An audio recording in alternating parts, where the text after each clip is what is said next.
शबनम और मेरे साथ हैं मेरे सहयोगी अभिषेक।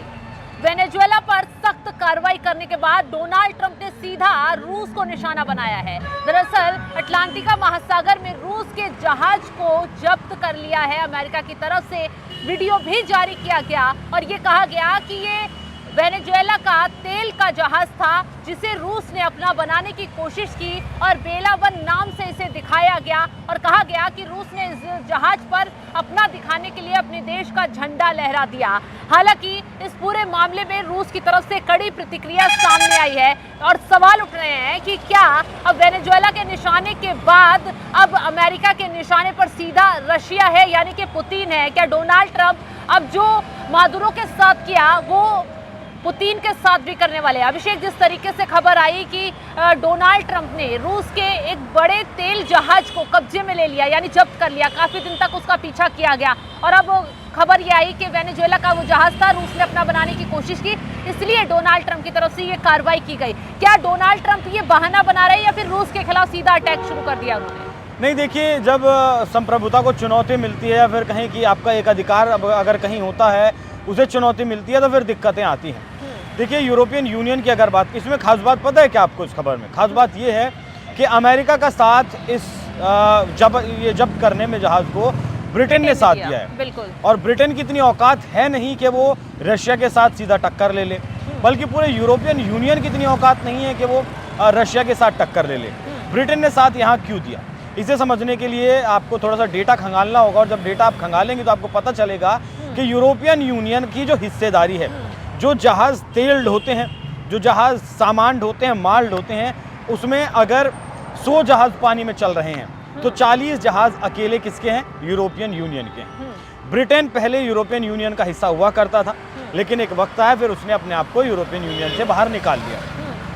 कीर स्टारमर जो मौजूदा वक्त में प्रधानमंत्री हैं, वो लगता है या तो किसी नशे में रहते हैं या फिर पता नहीं क्या करते हैं, क्योंकि वेनेजुएला के राष्ट्रपति को जब उठाया गया तो उन्होंने कहा कि नहीं, ये बहुत गलत हुआ।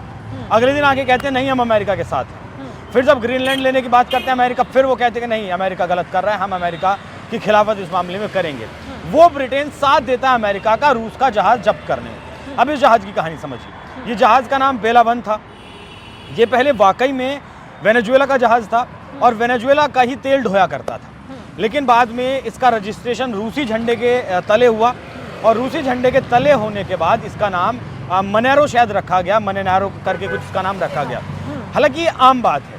देखिए, भारत जो तेल मंगाता है रशिया से, मैरिनेरा ये भी जो भी है, भारत जो रशिया से तेल मंगाता है उसमें भी अमेरिका ने ये चाल चलने की कोशिश की थी। आपको याद होगा कि जब तेल पर बैन लगाया गया था, तेल खरीदने पर जो टैरिफ लगाया गया था, उस वक्त भारत की 5 कंपनियों पर बैन लगाने की बात ट्रंप ने कही थी और जो जहाज़ रशिया से तेल लेकर आ रहे थे उनको भी बैन करने के बाद ट्रंप ने कहा था कि ये रूस के जहाज़ हैं जो भारत में तेल लेकर आते हैं। वही जहाज़ फिर भारत का झंडा लगाकर यूरोप में तेल बेचने के लिए जाते हैं, मतलब कालाबाजारी करते हैं। हालांकि वैसा कुछ नहीं था, कोई सबूत अमेरिका की तरफ से दिया नहीं गया। लेकिन जब से वेनेजुएला के राष्ट्रपति को उठाया है और दुनिया की तरफ से कोई प्रतिक्रिया नहीं आई है, यूएन पूरी तरीके से पंगु हो चुका है, यूएन कोई इसमें कुछ नहीं कर पाया है। एक संप्रभु देश के राष्ट्रपति के साथ ऐसा कार्रवाई की गई। ये पूरी तरीके से जो तरीका ट्रंप ने अपनाया था वो गलत था। अब ट्रंप का जो मनोबल है वो और ज़्यादा बढ़ गया है, क्योंकि नाटो में 32 देश शामिल हैं। 32 देशों में अमेरिका अगला मतलब अकेला ऐसा है जो नाटो का 67% बजट देता है। बाकी के जो 31 देश हैं वो महज कितना देते हैं? 33%। इसीलिए ट्रंप ने कहा कि अपनी जीडीपी का 5% लगाइए यहाँ पर और हथियार मुझसे खरीदिए। तो नाटो का कोई अस्तित्व नहीं है ट्रंप के सामने या फिर अमेरिका के सामने। यूरोपियन यूनियन के जो देश हैं वो कमाई करते हैं अमेरिका को सामान बेचकर, माल बेचकर, उनका भी कोई औकात नहीं है कि वो अमेरिका के सामने बोले। तो अब अमेरिका वेनेजुएला की घटना के बाद जो चाहेगा वो करेगा, लेकिन रशिया से पंगा गलत ले लिया है। हालांकि रशिया और अमेरिका की कभी कोई सीधी लड़ाई नहीं हुई है। 1918-1919 की अगर बात करें, जो पहले विश्व युद्ध के दौरान की बात है, तब छोटी मोटी लड़ाइयाँ ज़रूर हुई थी। उसके बाद आप कोल्ड वॉर में आ जाइए। कोल्ड वॉर में आने के बाद वियतनाम हुआ, यमन हुआ, इन देशों में प्रॉक्सी वार एक दूसरे के खिलाफ अमेरिका और रशिया ने ज़रूर लड़े। लेकिन फिर जब यूएसएसआर का विघटन हुआ 90s में आकर, तो अमेरिका ने सीधा हस्तक्षेप किया था आपका यूएसएसआर में।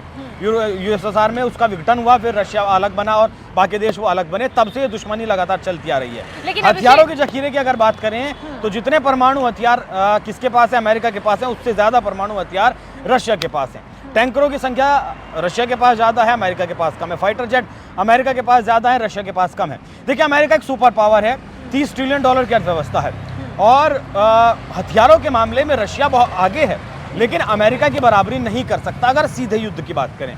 और साथ में अमेरिका के साथ में नाटो भी है, तो इन दोनों देशों का सीधा युद्ध तो नहीं होगा।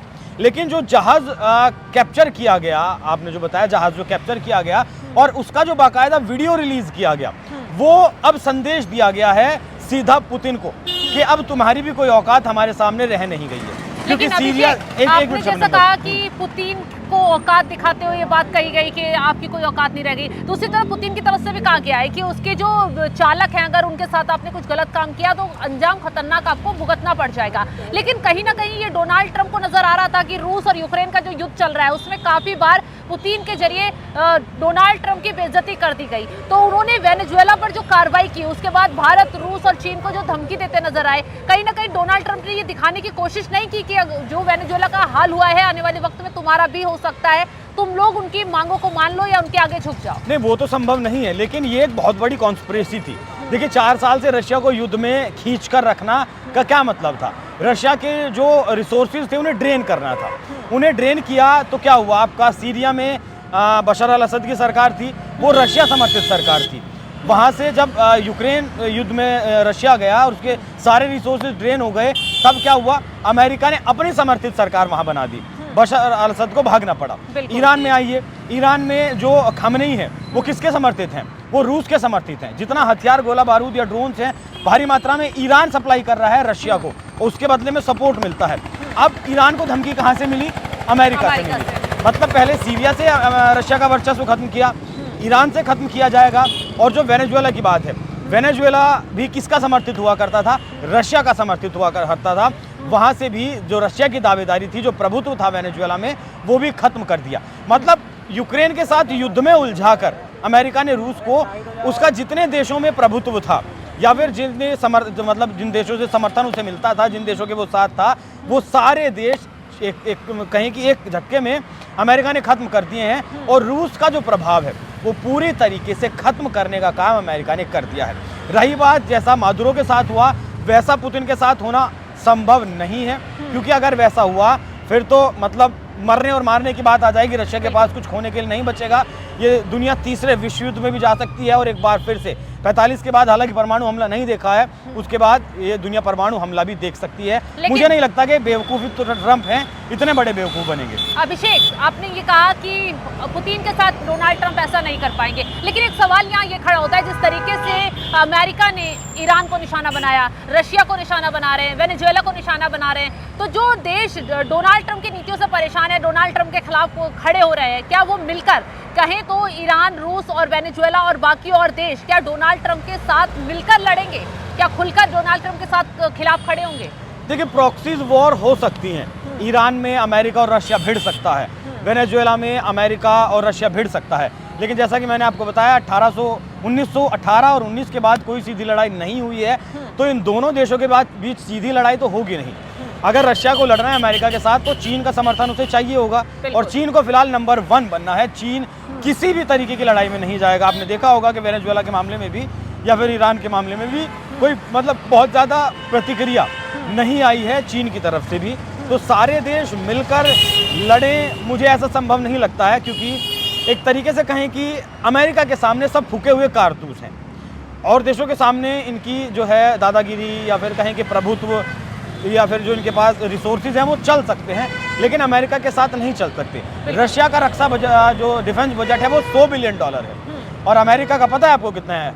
$900 बिलियन। दुनिया में 81 एयर बेसिस हैं अमेरिका के। तो अमेरिका से कोई भी देश अगर चाहे वो टक्कर ले सकता है, मिलकर टक्कर ले सकता है, वो संभव ही नहीं है किसी भी सूरत में। बिल्कुल, तो सही कहा। अमेरिका से खैर टक्कर लेना तो आसान नहीं होगा, लेकिन जिस तरीके से अमेरिका के खिलाफ रशिया खड़ा हो रहा है। ईरान भी डोनाल्ड ट्रंप की गिदड़भवकियों का पूरा जवाब दे रहा है और वेनेजुएला में जो कुछ हुआ उसके बाद तो कई देश अमेरिका के खिलाफ सीधा सीधा खड़े नजर आ रहे हैं। तो ऐसे में दुनिया के हालात बदलते नजर आ रहे हैं और एक नए युद्ध की आहट दिखाई दे रही है। तो फिलहाल इस खबर को लेकर आप क्या कुछ राय रखते हैं कमेंट बॉक्स में जरूर बताइएगा और तमाम बड़ी खबरों की अपडेट के लिए आप हमारी वेबसाइट www.newsnmm.com पर जाकर भी लॉगिन करें।